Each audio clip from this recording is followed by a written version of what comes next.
let the excitement begin. It's podcast series. It's Women's Leadership Month. What's up, Danielle?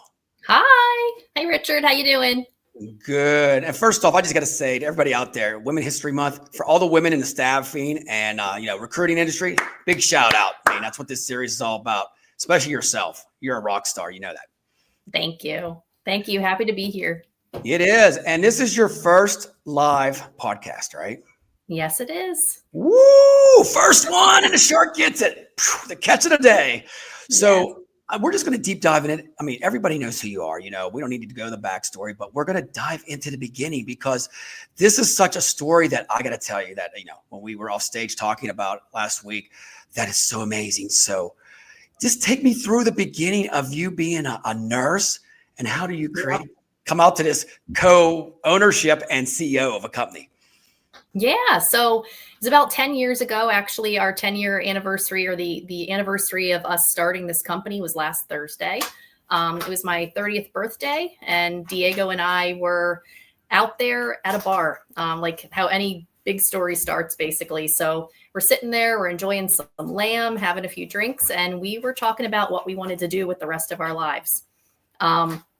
We all knew, or we both knew, that we wanted to start a business, but we weren't quite sure what it was going to be. And like any type of nurse, we got to talking about our pay. So he was making around $500 more a week than I was. And I really couldn't figure it out. We had the same recruiter, same assignment, same location and everything. And he looked over at me and he was like, well, it's because you don't know your worth. He was doing it a lot longer than I was. And I guess it was the truth. So that night, walked outside and I looked at the stars. It was a really clear night. I'll never forget it. Yeah. I said to myself, I'm going to start this agency. We're going to start this agency. We want to start a company where everyone's treated equally and do it differently than it's ever been done before. But when I was looking at the sky, I was like, what will my life be like if I do this now? What will it be like in a year? What will it be like in 5 years? Up until that point, I was living paycheck to paycheck, barely making it, like a lot of nurses are. So went home, got a good night's rest, and got up the next morning and applied for a license with the state of New Jersey. And then the rest, I'm not going to say that it was easy, but it was definitely worth it. We called a few people, set up some dinners. One person was in charge. We said that she was in charge of the entire state of New Jersey, basically. She had all the contracts. So we asked her out to dinner, went there, really had no business meeting with her at all at that point. I didn't even know what a VMS was, but she said no, basically. We went out and we were like, please let us in, let us staff your hospitals. And she was like, absolutely not. You guys have no experience. Just because you're a nurse doesn't mean that you can do this. You have to learn a bit more. So we took that experience, we took that lesson, and we went out and we started in Pennsylvania. Diego was a big part of this. He actually was our first contractor, our first nurse on assignment, and he was just spreading the Access name all over the place. And one night he got a call from a hospital, and they said, if you can come in tomorrow, or actually in a couple of hours, we'll give you this contract. So he was already working. He went, he changed his clothes. He had someone bring him new clothes. He drove about 3 hours up into the hills of PA, and he worked, and we got our first contract. It was life-changing for us. I still remember, I don't know, there's like a lot of images in my head of where I was when these things happened. It was a pivotal point in my life and in a lot of people's that have been with Access over the years. But the rest is history. I mean, it was a lot of work. It was a lot of failing, but it was also a lot of success. And 10 years later, we're nationwide. And so. Okay, so going back to traveling nursing, how hard was that on you? I mean, traveling nursing, you're up and going everywhere, right? Yeah.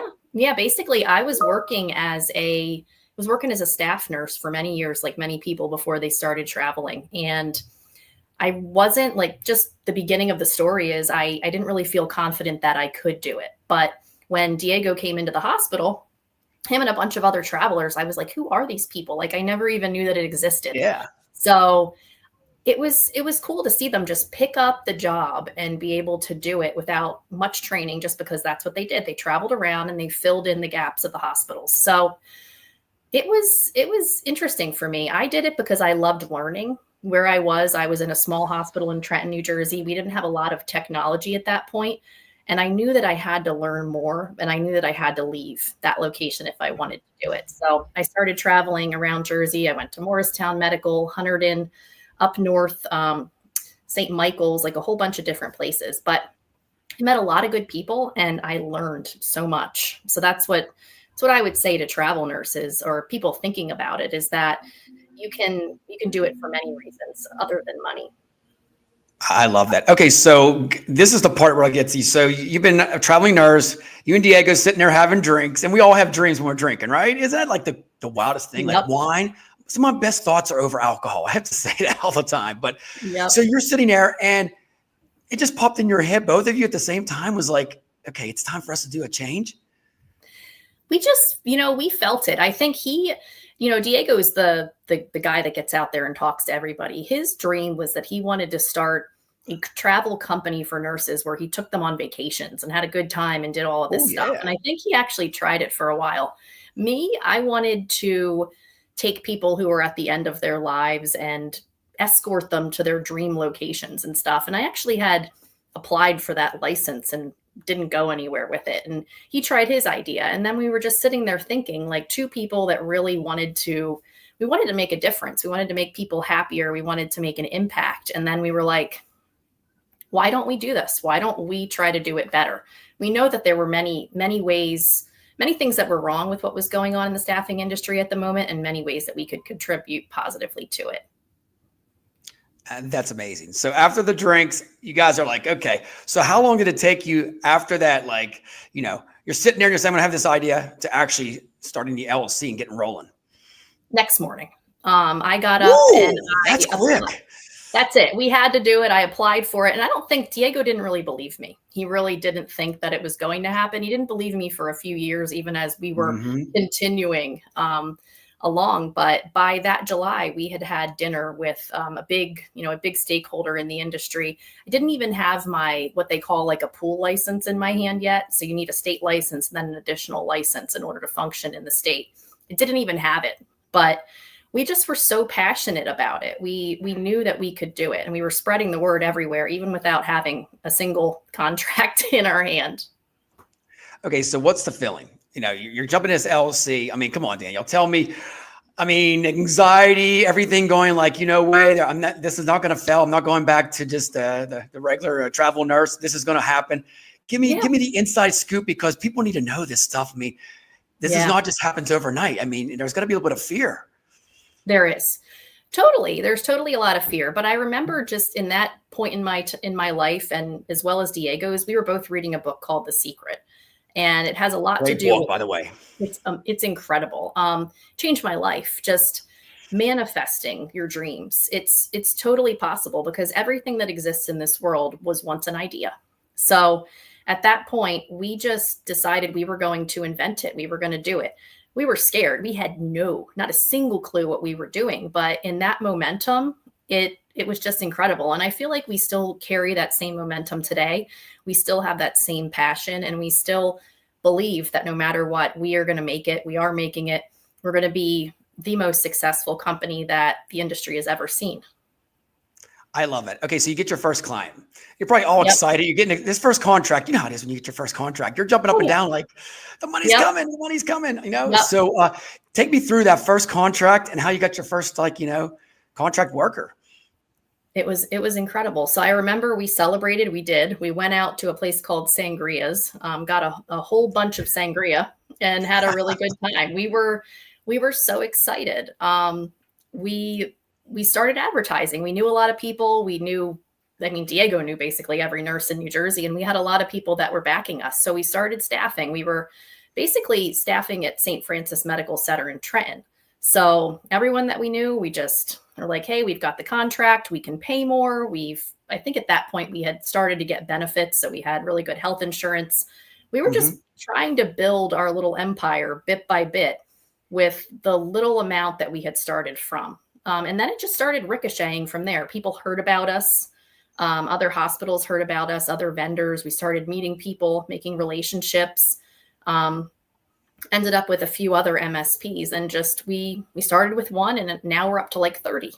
So wow. Just like that. So how long did it take you to go nationwide? I mean, was that like within 6 months, a year?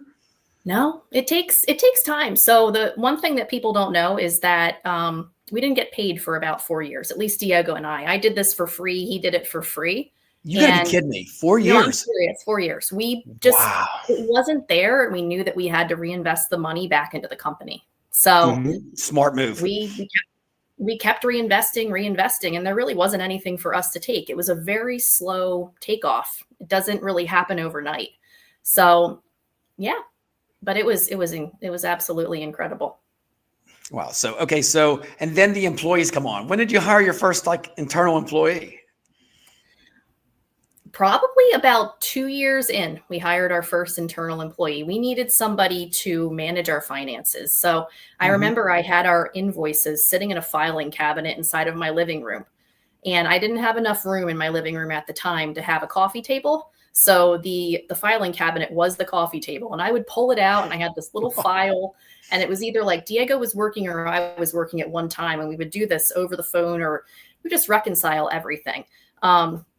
So we knew that we needed to bring somebody in. He was working full time. I was working full time. I had actually just had my first child. So things got a little bit crazier at that point. We brought someone in, and it was just part time, maybe 10 to 20 hours a week, just to handle our remittances and to turn our timesheets in and take a little bit of that administrative work off our lap so we could focus on recruiting and getting more deals and building relationships. And it sounds like you both being business partners, you're like a cheerleader for each other, like coaching each other along the whole way. Yes, definitely. I think I told you this before. I could never do this without Diego, and he could never do it without me. He's the people person. He's the go-getter. Not to say that I'm not, but that's his thing. He's got the gift of gab. He's very good with people, and he's got that Southern charm. He's from Georgia. I'm the one that is. Oh yeah, he'll put that on. But I'm the one that's more into the paperwork. I created every single document that we have at this company. I created it from scratch, and I built it and I reviewed it, and just I really love processes and procedures. I like people too, but yeah, we're a really good pair. And then when things get difficult, because they do get difficult, he's the one that calms me down, or I calm him down. So it's really exciting to have a partner that's so invested, just like you are. And I think we're like a yin and a yang. We work very well together. I love that yin and yang. Yes. Yeah. Balance each other out. So did you ever think it was going to go this big, this soon? I mean, let's be honest here, Danielle. What do you think? I mean, you guys are nationwide. Like, did you think in this short amount of time, we're just taking over the whole country? Yeah. It's incredible. I mean, I don't know if I ever imagined it would happen. I always dreamed that it would happen. I envisioned it would happen. I've got my vision boards. Every New Year's, Diego and I get together and we manifest the dreams that we want. We put them on a list. We check them off. And we encourage our team members to do the same thing. So yeah, if you think it'll happen. Anything in life that you want is going to happen, and it's totally possible. Did I believe it? A little bit, but I always felt it. And I always feel even right now that something more is going to happen. We're always on the brink of something incredible here. I love that. You just every day you're going to get up and you're saying, I'm going to be better and get more and more and more. So I love that you know your self-worth on that. So I got to talk about the hated word, COVID. I mean, in healthcare during COVID till now, explain to me about what's going on with healthcare staffing, because, this is not a sector I'm really in all the time. So I want to learn, everybody else out there wants to learn, like since, before COVID, and then after, how are the struggles? I mean, is there struggles? Is there strategies? What's going on in your world? Yeah. So before COVID, I would say, we experienced massive growth. It was a tragedy, a terrible thing that happened to our country. But the staffing industry, I remember the day, it was my birthday again, which is really weird. Always on your birthday. Company, it's always my birthday, March 13th. It was 2020. Happy birthday, by the way. Thank you. Thank you so much. We started it, and I remember calling Diego. We were calling a bunch of other people in the industry. We were like, what is going to happen? Like, what does this mean for us? At that point, we weren't sure. We were like, is the sector going to tank, or is it going to take off? But we never imagined what was about to happen to the industry. Prior to that, we probably had 5 in-house employees. Now we've got up to 40 or more. So we needed to hire. We had about 30 travelers on assignment. Now we have over 200. And at one point we hit 400. So the need inside of the hospitals for healthcare professionals was astronomical. And the growth that happened within our company, I'm not going to lie and say that it was easy to keep up with. It wasn't. It was constant. Every single day, the hospital's calling us, asking for staff. They couldn't get enough help. And we were working nearly 24/7 to make it happen, to just clear people and get them in the door. But our team did an amazing job. They still continue to do an amazing job. But there was this expansion of the industry, and now we're kind of sitting. Finally, we've plateaued out, but there was also a contraction of it where we saw revenue cut in half within probably 2 years' time. So the whole entire industry has, in healthcare staffing itself, has cut in half. But the good news is it's still above pre-pandemic levels. So the hospitals have realized that they need staff, they need nurses, and they need these medical professionals in order to have better patient care. So just we had to constantly adjust. I can never be the same person every day. I have to grow. I have to improve in order to take care of my team and in order to take care of the medical professionals, because stagnation, it doesn't do anybody good. Not at all. Okay, so is there a shortage on nurses? I mean, we see all this stuff on the news, which I try to limit the news a lot, but everybody keeps saying now there's not enough people in healthcare. Is this what you're seeing on the streets?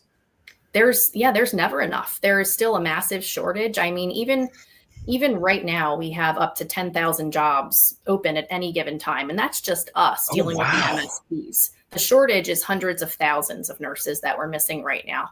So throughout the pandemic, a lot of people have retired. A lot of the nurses decided that they couldn't do it anymore. They've aged out. They went into other sectors of healthcare. So there's an incredible need for medical professionals of all kinds. So what do you think, Danielle? What's the shortage? You think people's just not, like the Gen Zs are not just jumping into healthcare anymore, or what? I think there's not a lot of flexibility in staffing in nursing in itself. So if the hospitals would be willing to be a little bit more flexible, they would have a lot more people. As we know, a lot of nurses are females and they have families. And this is one of the reasons I actually left bedside, is because I had a child. I couldn't work 12 hours anymore. So I could say I could work 4 hours here, 4 hours there, do an 8-hour shift, but management didn't want to see that. So I think that's the one thing that they're dealing with. And if the hospitals would be a little bit more flexible and accept a shift here and there in order to fill the gaps in their staffing, they would be a little bit better off. So that's where we come in. We try to help and negotiate with our clients and help them see that. And it really would help with the patient care more. People want to do it. They just need to do it on their terms. And that's something that COVID has taught everybody. Instacart has become more popular, all of these gig jobs. So why not do it in healthcare? That's right. Plus restaurants, they shut down at 11 o'clock now, 10 o'clock. There's nobody even staying up past midnight anymore. Yep. Yeah, the world changed.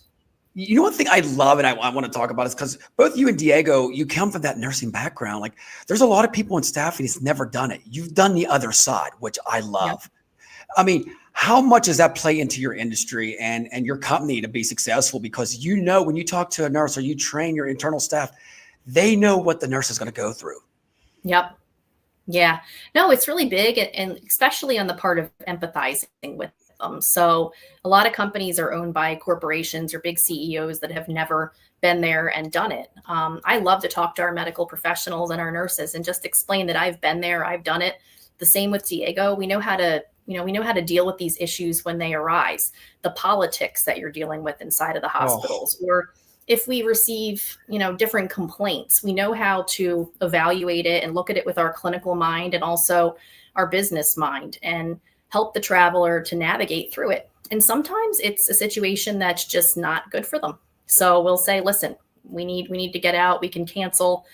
We can find you something else. But also there's times where we need to have a serious or, more of a different kind of conversation with them to let them know that maybe they do need to change a few things. But it's good to be on both sides of it, because we really do understand what the hospital's pain points are, as well as what the nurses' pain points are. Are they like in demand? Like they need people now? Like there's no waiting game. There's like, we need somebody tomorrow, Danielle.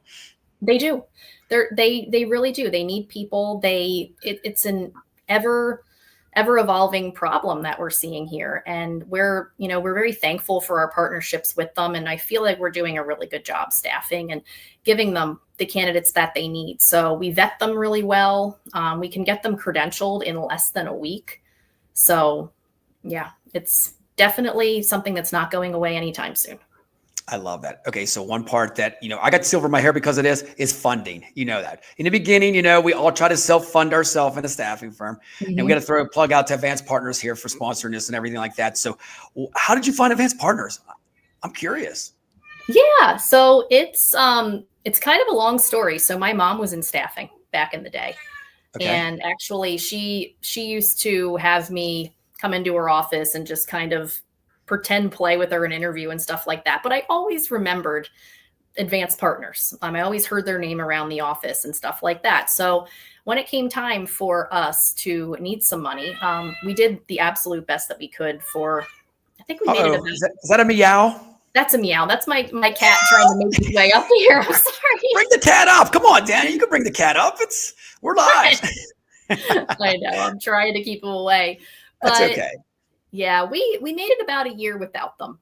And that was all we could do every week. We're like, how are we going to make payroll? How are we going to make payroll? And at a certain point, when you start growing, it's impossible unless you have a money tree somewhere or someone funding you. So I said to Diego, I was like, I remember this company, Advanced Partners. Let's call them. So we called them. We got connected with a wonderful woman named Mary Jane, connected us with Jeremy. And, the rest is history. I remember I was actually I was in the hospital with my son. I had just given birth and I was signing papers. And Mary Jane's like, just one more line. But they made it happen for us when nobody else will. And they took a gamble, quite honestly. We weren't that big yet. We didn't have too much going on, but they liked our story. They liked us, and they've been there with us every step of the way ever since. Their team is absolutely incredible. I second that. They are like a family to me. Advanced Partners out there. If anybody needs funding, they put the fun, FUN, in funding. You like that? So there it is. Yeah, they got your back for sure. Something else before we wrap things up. Okay, so there's so many women jumping into staffing now that I love because it's Women's History Month, but it's also I love that we have women leaders out here. But what advice do you give somebody's maybe going to start their staffing firm? A woman. What kind of hurdles you jump through? You said most of them, but if there's anything you can give them like good advice to start out, because at the end of the day, sometimes they're an uphill battle. I just want to give some inspiration for the women out there. Yeah, definitely. So 3 things. First of all, never take no for an answer. People are going to tell you no. That's something that we hear all the time. I still hear it today. Every time you hear no, just erase it out of your mind and think, call me back later. Try again later. People are going to ignore you. They're not going to answer your emails. They're going to send you to voicemail. But eventually, if you continue, they're going to realize, hey, Danielle is really interested. Danielle is always there. So they're going to think about you. So never take no for an answer. Secondly, success. I swear he's like behind my camera right now. I love it. It's awesome. I'm getting him. Secondly, there we go. Look at that. This is Gilbert. Gilbert, what is up, buddy? Meow. Can I go meow too? Secondly, success takes time. I do mentor agency owners. I mentor a lot of women that have just gotten started. And most often they come to me about a year in and they're saying, I'm having trouble. It's been a year. I don't understand why I'm not successful yet. And I always tell them the story of Access, where it's not easy. It definitely takes time. It took us 4 years to be able to pay ourselves. So for anyone looking to get started, you have to invest the time. It's 24/7 work. I was working 80 hours a week. People think, when you work for yourself, you work less. That's really not the truth. Yeah, it's 24/7. 24/7. You work more. People are going to be calling you at night. I have nurses texting me at 2 a.m. Submit me to this job. And I'm like, all right, we're going to do it. That's why we're here. But success takes time. And if you're really, if you love something, you'll do it for free. And finally, if you don't know an answer, Google it. There is no manual to this industry. No one's going to tell you how to do it. Believe me, I've tried. I've called other companies when I just got started.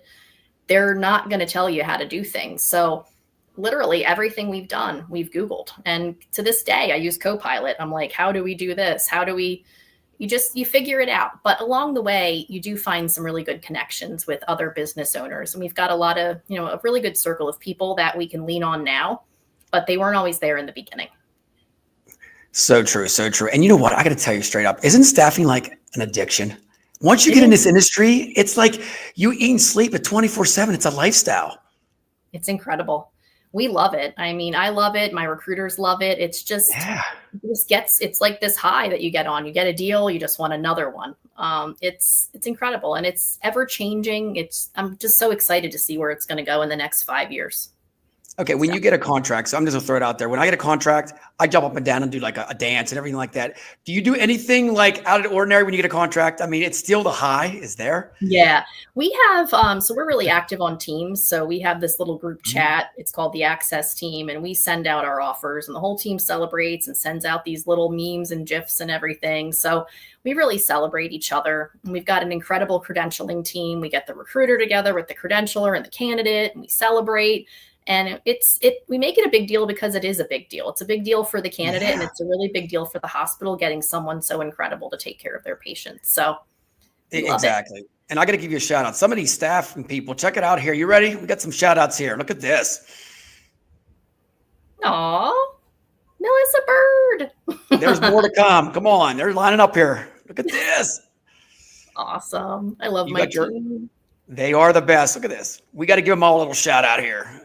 Marigold, Jesse, Philly, awesome. There's more. There's more. Kathy. Hold on. Let me see what else we got. Oh, yeah. Oh, that's amazing. Thanks, guys. This is what love's all about. Isn't this what the staffing's all about right here? I mean, seriously. It is. Yeah, they're great. I mean, it goes on and on. This is what love's all about. Yep. Thanks for watching, guys. There it is. A wrap on there. Do you have any shout outs you want to give anybody out there besides everybody? It's your fans now. We had so many people watch this. I just love your story. I got to tell you straight up, you and Diego, never met Diego yet. If you're out there, shout out to you, brother, too, man. But I got to tell you, just what you guys went through. This is amazing. I mean, it is. This is one of them stories that should be out there that, people have that American dream, Danielle, that you and Diego did, the D&D. Mm-hmm. I call you guys the Dynamite Twins now, so, but you had a dream, a vision over a couple of drinks, and you made it happen. And you brought everybody along the way, your internal staff and everybody else. So I'm just going to give you a shout out. I'm jumping for joy right now for you guys. Yeah. I can't wait to see the next chapter for you. And remember, you're part of my ocean now. So you can come on anytime you want. You can come on the live feed anytime you want. And also bring Gilbert. Gilbert's our mascot now. Gilbert will be here. He's always around, believe me. Yeah. Any final shout outs for anybody out there? No, thank you so much. Just a super big thanks to Advanced Partners. Yes. Incredible people to partner with. Love our team over there. If any hospitals are out there looking to partner with us, we are here. I believe our contact information is going to be put out there somewhere, right, Richard? It will be out there somewhere. Just reach out on LinkedIn. You guys are on LinkedIn, Instagram, Facebook, everywhere, right? Yeah, we're all over the place. We've got an amazing team. We've got an amazing process, and we're just excited. It's a great time to be in staffing. Well, hey, thank you so much. Once again, congratulations on all your success. Women's History Month, that's a wrap. We'll see you tomorrow for another show. But till then, enjoy life. Talk to you soon. Bye.